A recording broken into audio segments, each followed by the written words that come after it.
नमस्ते दोस्तों, जय हिंद। आपके सामने फिर से देश के जो ज्वलंत मुद्दे हैं उनको लेके एक बार फिर से उपस्थित हुआ हूँ।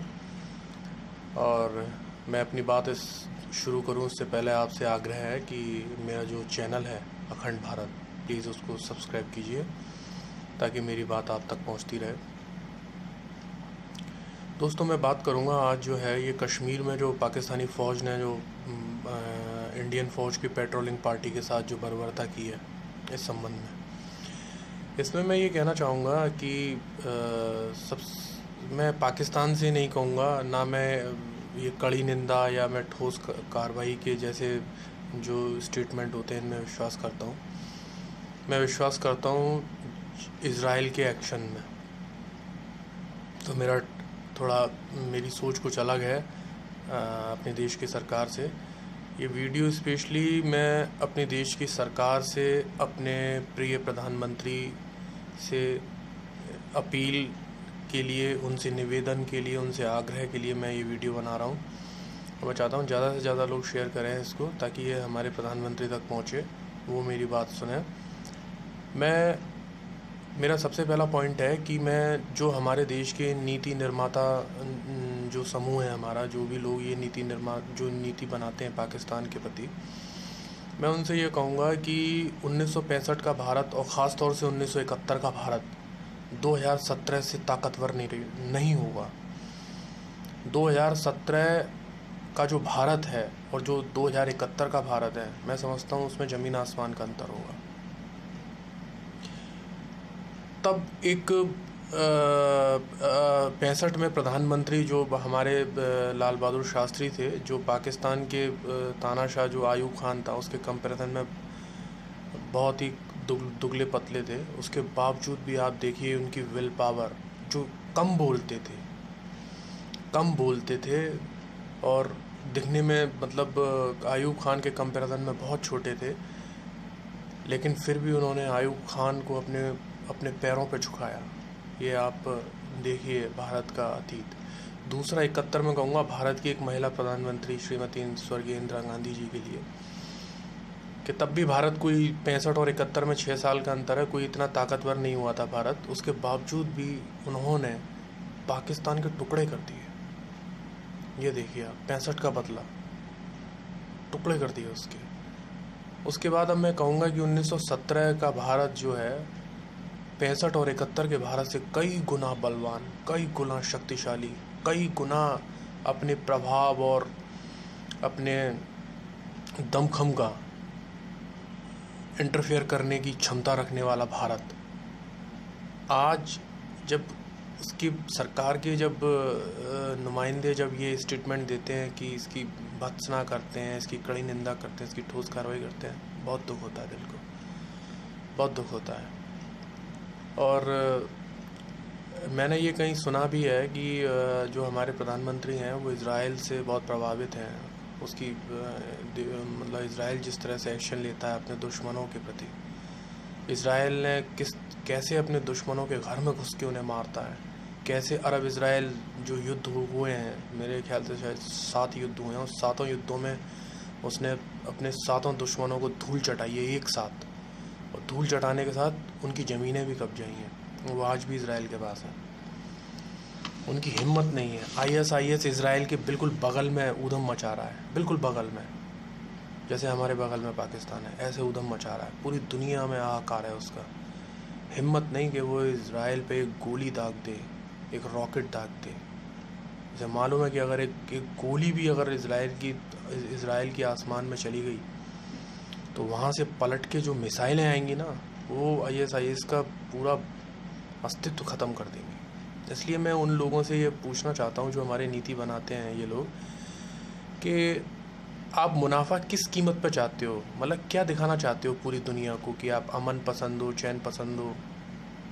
एक चीज़ आप ध्यान रखिए, आप होंगे नीति निर्माता, बहुत आपने किताबें पढ़ी होंगी, बहुत आपने जो है इधर उधर का इंस्टीट्यूट में जाके लेक्चरबाजी की होगी, लेकिन आप भारत के आम आदमी को कम मत किए। आप भी हम में से ही निकले हैं। वो बात अलग है कि अब वहाँ जाके आप ऐशो आराम जो है करके और आप का जो है थोड़ा दिमाग है ना, वो थोड़ा सा अलग तरह का हो गया है, ठीक है। लेकिन हम लोग जो हम आम भारतीय हैं, हम आज भी ज़मीन से जुड़े हुए हैं।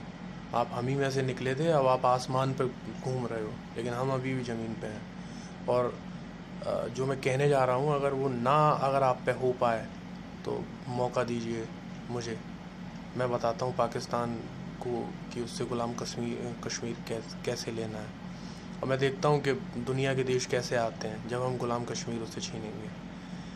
2017 के भारत की क्या इतनी औकात नहीं है कि वो अपना दबाया हुआ जो 70 साल का जो ज़मीनी टुकड़ा है, वो पाकिस्तान से जो है एक ताकतवर मुल्क की तरह, एक संप्रभु, एक स्वाभिमानी मुल्क की तरह उससे छीने। किस चीज़ का इंतज़ार कर रहे हैं आप? आपसे अच्छे तो जो है 65 में जो शास्त्री जी को सलाह देने वाले थे, जो और 71 में जो इंदिरा गांधी जी को सलाह देने वाले थे, वो लोग बहुत अच्छे थे। मैं उन्हें सलाम करता हूँ, वो मेरे दिल में है। ये बात कांग्रेसी बनाम बीजेपी की नहीं है, ये बात देश की है, देश की आन बान शान की है, देश की सुरक्षा की है, देश के गौरव की है, देश के अस्तित्व की है। मैंने ये कहीं सुना है कि जब ज़रूरत से ज़्यादा अहिंसा का प्रचार हो जाए तो फिर वो आदमी फिर वास्तव में ही कायर हो जाता है। क्योंकि जहाँ आपको लड़ना है वहाँ भी आप अहिंसा अहिंसा अहिंसा कर रहे हैं, तो इसका मतलब ये है कि आप में हिम्मत नहीं है। आप सामने वाला आपसे कई गुना छोटा है हर चीज़ में, चाहे क्षेत्रफल में, चाहे जनसंख्या में, चाहे फौज में, चाहे अर्थव्यवस्था में, लेकिन वो आपकी नाक में दम किए हुए हैं। कितनी शर्मनाक बात है ये, कितनी शर्मनाक बात है ये कि आपकी नाक में दम किए हुए हैं। और आप अपनी जनता को, मुझे ऐसा लगता है कि हमें बेवकूफ़ी बनाया जा रहा है कि भारत बहुत ताकतवर देश है, भारत ये कर रहा है, भारत वो कर रहा है, भारत फलाना कर रहा है। और ये जो 26 जनवरी 15 अगस्त पे जो परेड पे जो नुमाइश होती है जो हथियारों की, आजकल इस पे भी बहस है। ये किस चीज़ के लिए हैं? ये क्यों खरीदे गए हैं? ये हम लोगों पे इतना टैक्स का बोझ डाला गया है, इतना टैक्स का, ऑलरेडी पहले से ही टैक्स बहुत ज़्यादा थे। हिंदुस्तान में आम आदमी की इनकम इतनी है नहीं कि जितने वो टैक्स जो थे। आप लोग टैक्स की जो पुरानी दरें बढ़ाते हो, 1-2% तो आपके लिए मायने नहीं रखता। आप 1-2% को तो कुछ समझते ही नहीं हो, जबकि 1-2% से ही हज़ारों करोड़ों रुपए का रेवेन्यू कलेक्शन होता होगा 1-2% बढ़ाने से ही। लेकिन आप अब 1-2% आपकी निगाह में गिनती नहीं है। आप आम आदमी पे वोट डालते हो 5%, 8%, 10%, सीधा ऐसे। कहाँ जा रहा है ये पैसा? ठीक है, तो नीति निर्माताओं से ये मेरा जो है हाथ जोड़ के मेरी विनती है मेरी उनसे कि भाइयों, जो 71 और 65 में जो सलाहकार थे इंदिरा गांधी जी के और लाल बहादुर शास्त्री जी के, उनसे सबक लो। आप ये सब चीज़ें छोड़ो कि पाकिस्तान की 7 चेक पोस्ट तबाह कर दी, कि हमने उसके 7 रेंजर मार दिए। कुछ नहीं होने वाला इससे। जो 2 जवान हमारे जो शहीद हुए हैं अभी, जिनके शवों के साथ पाकिस्तान ने बहुत बुरा बर्ताव करा है, और उन्हीं के एक परिजन का ही मैं आपको बता रहा हूँ। टीवी पे मैं इंटरव्यू देख रहा था, वो ये कह रहे थे कि पाकिस्तान का लक्ष्य बिल्कुल साफ़ है, बिल्कुल साफ़ है पाकिस्तान का लक्ष्य। वो हिंदुस्तान को बर्बाद करना चाहता है, उसके टुकड़े टुकड़े करना चाहता है, उसे पनपते हुए नहीं देखना चाहता। उसका लक्ष्य बिल्कुल साफ़ है। और उसने कहा कि अब भारत को सोचना है कि भारत का लक्ष्य क्या है। ये लक्ष्य है भारत का, मोस्ट फेवरेट नेशन का दर्जा देना, है ना, अमृतसर लाहौर बस चलाना, समझौता एक्सप्रेस चलाना, और हर तरह का ट्रेड करना, कॉमर्स करना उस पाकिस्तान के साथ, है ना। पाकिस्तानी नागरिकों को जो है मेडिकल वीज़ा देना, ताकि यहाँ आके वो जो है इलाज बहुत सस्ते में कराएं, वो हमारा खून बहाते रहें, है ना। और क्या मतलब क्या इससे आप ये सब जो पूरी आप सोचते हैं इससे दुनिया को मैसेज जाएगा? क्या मैसेज जाएगा? अमेरिका को दिखाने की कोशिश कर रहे हैं आप कि अमेरिका का दिल पिघलेगा, रूस का दिल पिघलेगा। इनका दिल नहीं पिघलेगा, क्योंकि इनके पाकिस्तान को लेके अपने फ़ायदे हैं। ये कभी भी पाकिस्तान पे अटैक करने के लिए कभी भी रजामंद नहीं होंगे। और ये ये कभी नहीं चाहेंगे कि हिंदुस्तान पाकिस्तान को जीत के वापस अपने में मिलाए, ये कभी नहीं चाहेंगे, क्योंकि पाकिस्तान उनके लिए, अमेरिकियों के लिए एक बहुत ही सूटेबल जगह है जहाँ से चीन, इंडिया और रूस को थ्रेट दी जा सकती है।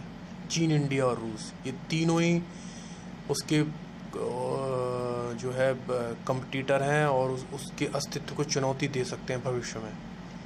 तो क्यों अमेरिका चाहेगा कि हिंदुस्तान पाकिस्तान को तबाह कर दे, उसके टुकड़े टुकड़े कर दे, या उसे अपने में फिर से मिला ले, जो 70 साल पहले जो गलती हुई हमारे नेताओं से, उसको जो है मिला ले। वो क्यों चाहेगा? वो सोच के देखो, सोचिए, ये क्यों अपने लोगों को मरवा रहे हो?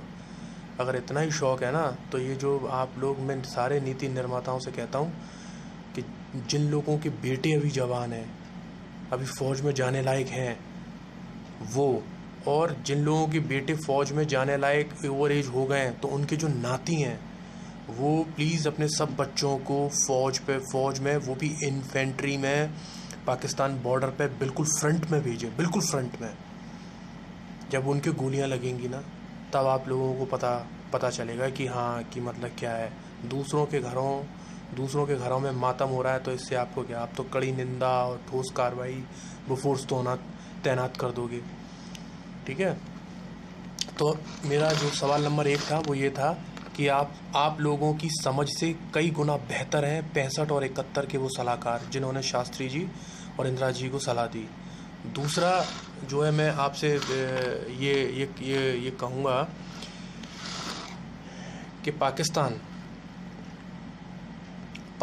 का कोई इलाज नहीं है।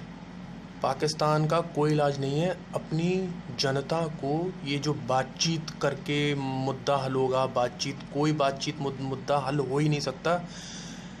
ये आप उन्हीं लोगों को बेवकूफ़ बना सकते हैं जो बेचारी जनता इस मामले में बिल्कुल भी नहीं जानती। जो थोड़ा बहुत भी इस मामले में जानता है ना, कश्मीर मामले में, वो बहुत अच्छी तरह जानता है। पाकिस्तान का सीधा सा वो है, जो नीति है पाकिस्तान की, वो ये है, 71 में उनका पूर्वी पाकिस्तान भारत ने तोड़ा है।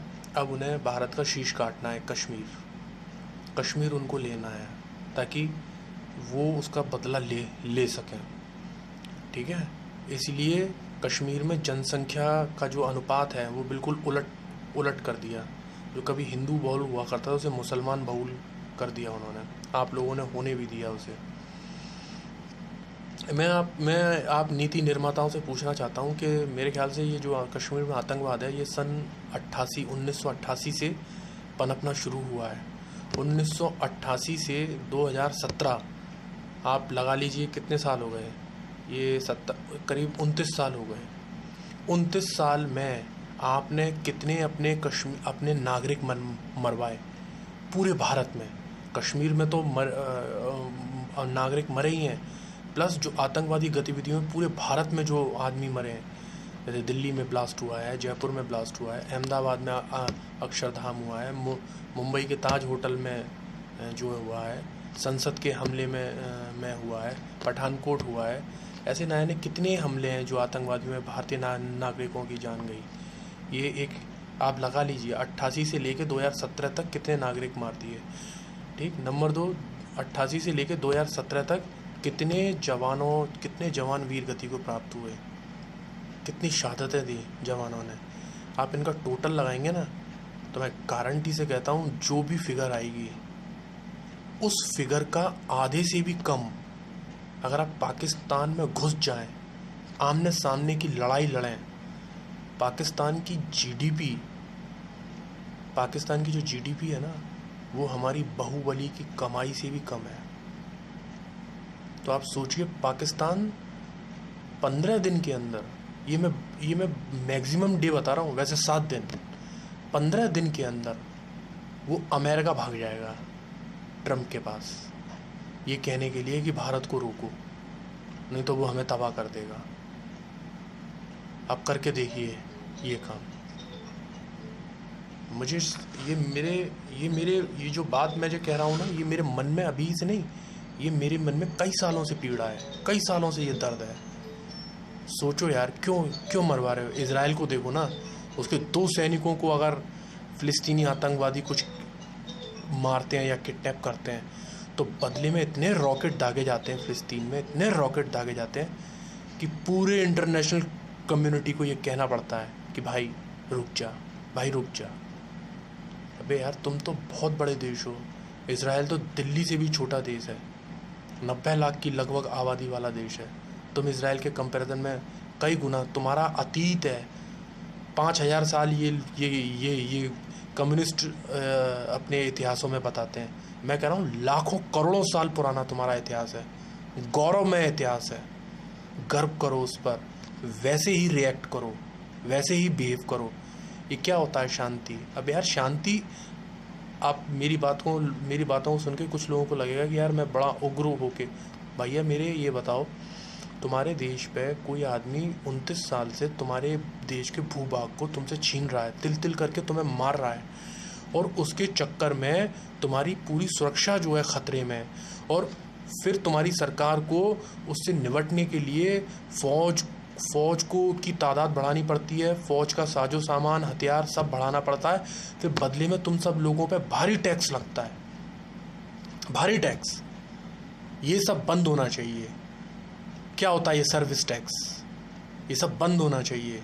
ये बहुत लोड है भारत के लोगों पर टैक्स का। ये टैक्स तभी ख़त्म होगा जब ये पाकिस्तान मिट्टी में मिल जाएगा। ये उसके बाद ये टैक्स की कोई ये जो थ्रेड है, जो पाकिस्तान, जो भारत को जो एक हमेशा एक डर बना रहता है, ये डर ख़त्म हो जाएगा। फ़ौज भी थोड़ा रिलैक्स मोड में आएगी। ये सब खर्चे आधे से भी कम हो जाएंगे। ये सब खर्चे प्लीज़ मेरी, आप जो लोग प्रधानमंत्री को सलाह देते हैं, मेरी हाथ जोड़ के आप लोगों से विनती है कि भारत के जो पूर्वज रहे हैं, भारत के जो पूर्वज रहे हैं, ख़ास तौर से चंद्रगुप्त मौर्य, चाणक्य ने किस तरह बिखरे हुए भारत को संगठित करके बिहेव करा। सिकंदर, जो महान ये वामपंथी इतिहासकार बताते हैं, मेरी निगाह में कोई सिकंदर महान नहीं है। सिकंदर के विजय अभियान को भारतीयों ने रोका। वैसे ही बिहेव कीजिए, वैसे ही। और ये आप तब कर पाएंगे जब आप अपने आप पे गर्व करते हो। अमेरिका क्या मोस्ट फेवरेट नेशन का दर्जा अगर आप छीनेंगे तो इसके लिए अमेरिका से अनुमति मांगेंगे। ये लाहौर बस सेवा बंद करेंगे तो क्या अमेरिका से अनुमति चाहिए आपको? ये इन सब संबंधों से भारत को कोई फ़ायदा नहीं है, पाकिस्तानी नागरिकों को फ़ायदा है। समझौता एक्सप्रेस में पाकिस्तानी नागरिकों को फ़ायदा है, और लाहौर बस सेवा में पाकिस्तानी नागरिकों को फ़ायदा है। पाकिस्तान हिंदुस्तान ट्रेड में भी पाकिस्तानी नागरिकों को ही फ़ायदा है। मेडिकल वीज़ा देते हो उसमें भी पाकिस्तानियों को फ़ायदा है। हिंदुस्तान को बहुत कम फ़ायदा है, ठीक है ना? तो जिस देश का विजन आपको बर्बाद करने का है, लक्ष्य आपको बर्बाद कर, तो आपका लक्ष्य क्या है यार? आपका लक्ष्य यही है कि आप कड़ी कार्रवाई करोगे, उसकी 7 चेक पोस्ट बस दबा करके बैठ जाओगे? ये है आपकी कार्रवाई? 70 साल से आप अपना टुकड़ा, आपकी पूरे देश, पूरी दुनिया में आप कहते रहो कि आपकी ये छवि है वो, पर आपकी पूरे देश में, दुनिया में जो मैं महसूस करता हूँ, मैं जो महसूस करता हूँ, बहुत ही दब्बू किस्म की छवि है। आपकी छवि है कि आप बहुत ही अंडर प्रेशर आने वाले लोग हैं। आपको आसानी से अंडर प्रेशर लिया जा सकता है। आप अपनी मातृभूमि के लिए भी कंप्रोमाइज़ करते हो, मुनाफे कमा रहे हो आप। किससे? क्या होगा ऐसे मुनाफे का? जो देश आपकी भारत माँ की जो सीना छलनी किए डाल रहा है, आप उससे मुनाफा कमाओगे सामान बेच के? हैं? अगर आप उसको सामान नहीं बेचोगे तो आपकी जीडीपी गिर जाएगी, आपकी अर्थव्यवस्था में जान नहीं रहेगी। देखिए, ये कुछ लोग कहेंगे मैं भावुकता में आके कह रहा हूँ। मैं भावुकता वगैरह कुछ नहीं, मैं सब बिल्कुल होशो हवास में ये सब बात कह रहा हूँ। ये बंद कीजिए हम पर टैक्स लगाना, ये पाकिस्तान का परमानेंट इलाज कीजिए। भारत अगर सही मायने में संप्रभु देश है और किसी का इंटरफेयर नहीं पसंद करता, तो बिल्कुल लाल बहादुर शास्त्री जी और स्वर्गीय इंदिरा गांधी जी की तरह बिहेव कीजिए, जैसा एक ताकतवर राष्ट्र बिहेव करता है। ट्रंप को हमला करने के लिए किसी से परमिशन लेने की ज़रूरत नहीं है, तो भारतीय प्रधानमंत्री को क्यों है?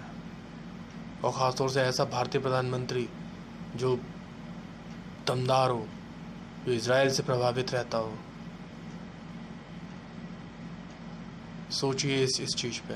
ये बहुत हो चुका सब, ये सब बंद होना चाहिए।